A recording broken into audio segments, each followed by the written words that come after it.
Akhirnya ada juga film 21 tahun ke atas nih Bay, kita nonton di bioskop. Oh ya, apa tuh? Darah Nyai. Rara mendekat ke aku, mendekat ke Nyai. Rara, mereka telah menyakiti Lisa. Mereka telah menyakiti Laut. Betul, Kis. Ngomongin film bersama Bayu dan Edoy. Darah Nyai karya Yusron Fuadi, sutradara muda berbakat nih. Naskahnya ditulis oleh Azam, yang kita tahu film-filmnya banyak beredar nih di sirkuit film-film indie. Iya, gue ada beberapa di bioskop online juga. Iya, gue sempat nonton yang channel YouTube-nya dia, film-film pendeknya beberapa tuh ada yang emang ya gitu, B-movie horror yang keren-keren. Out of the box gitu. Out of the box ya. Nah, penulisnya selain Azam ada Hikmat Darmawan gitu, cendekia film kayaknya gitu ya.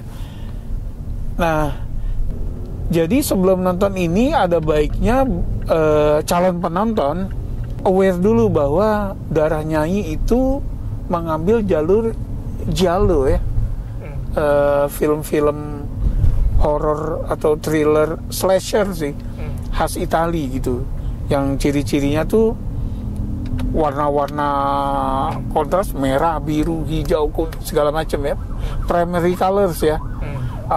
Terus yang memang sengaja dikontrasin, terus musik synthesizer sama darah-darah gitu, darah-darahnya tuh memang terus dibuat detail. Nah kayak gitu, jadi harus mempersiapkan diri juga gitu supaya nggak kaget nanti. Iya, karena kalau nggak nanti wah ini film murahan banget sih kayaknya. Tapi memang konsepnya begitu. Konsepnya begitu memang. Ya, gitu. Jadi dapat vibe film 80-an.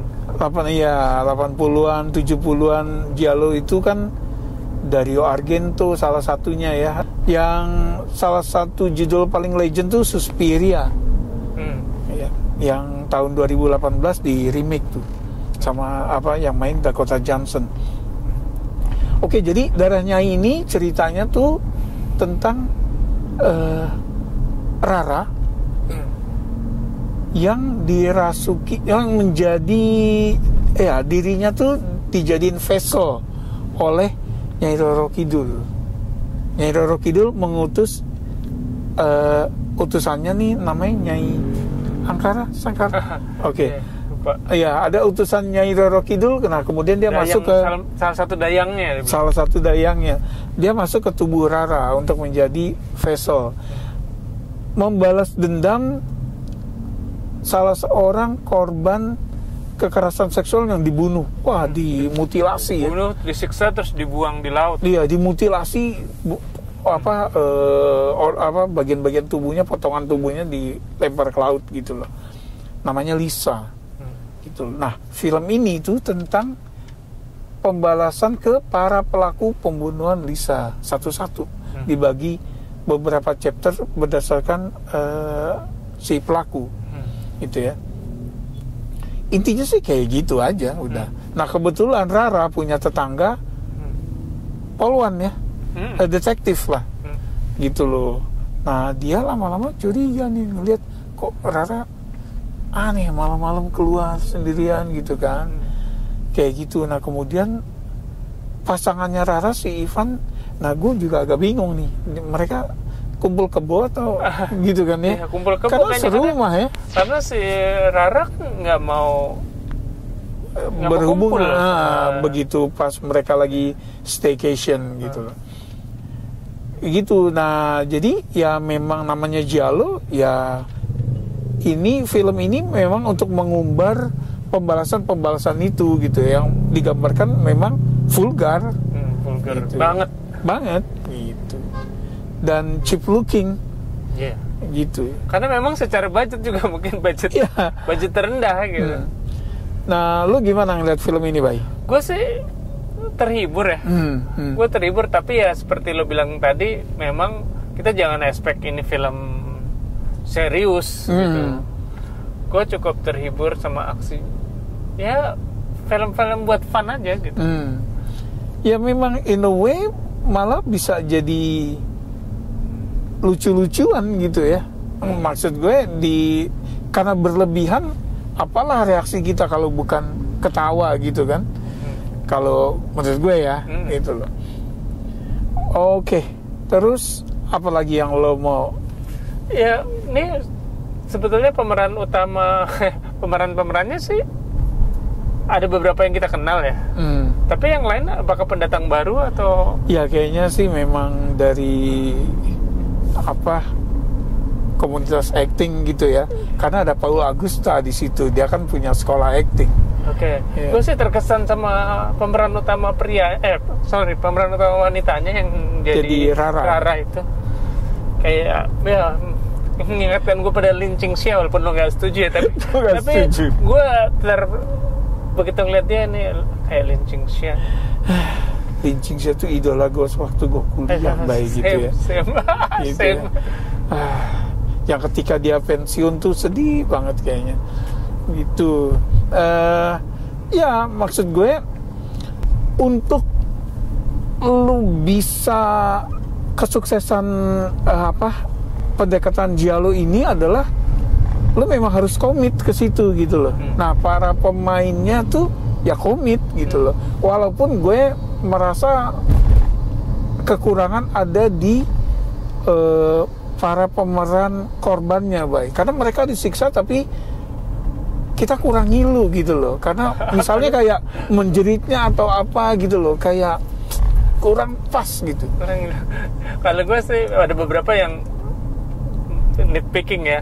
Kayak darah tuh nggak CGI itu kurang di bawah di lantainya tuh kurang. Nah terus juga kalau mau nitpicking juga kayaknya misalnya ini kan dia mengasumsikan penontonnya orang Indonesia tahu gitu dari awal siapa tuh si Nyai yang dimaksud ini. Tapi kalau misal penonton asing kan perlu perkenalan dulu sebetulnya sedikit. Karena itu kan mitologi ya. Iya, siapa dia gitu. Kenapa tiba-tiba dia hebat ya, sakti, tapi nggak ada keterangan dikit gitu di depannya. Buat penonton asing siapa tahu. Di festival atau mana kan. Iya juga sih. Ini karena pasti main di festival film kayak gini. Nah, terus tapi udah masuk sensor kayaknya, atau self sensor ya tadi ya. Karena ada beberapa adegan yang memang dipotong. Kayaknya sensor mandiri deh. Karena tadi kita belum lihat ada surat tanda lulus sensor gitu. Terus ada adegan CGI yang belum rapih tapi mungkin nggak akan dirapiin juga ya. Iya. Kayak pas dipotong tangannya itu. Iya, itu dia.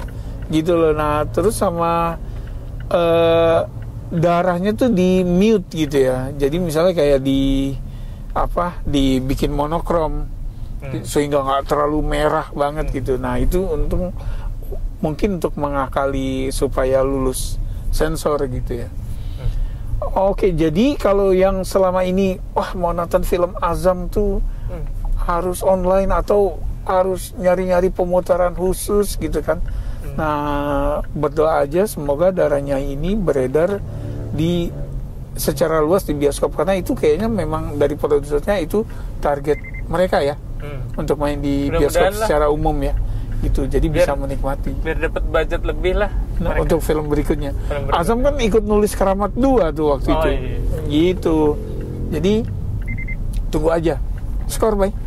Skor 6,5 lah buat gue. Oke, gue sama deh. Gitu ya. Karena memang terus terang walaupun familiar sama giallo, itu bukan genre yang jadi favorit gue. Iya, sama. Gitu. Sama gue terhibur tapi ya segitu. Sekedar aja gitu ya. Oke, yang udah nonton tadi di pemutaran tadi silakan komen.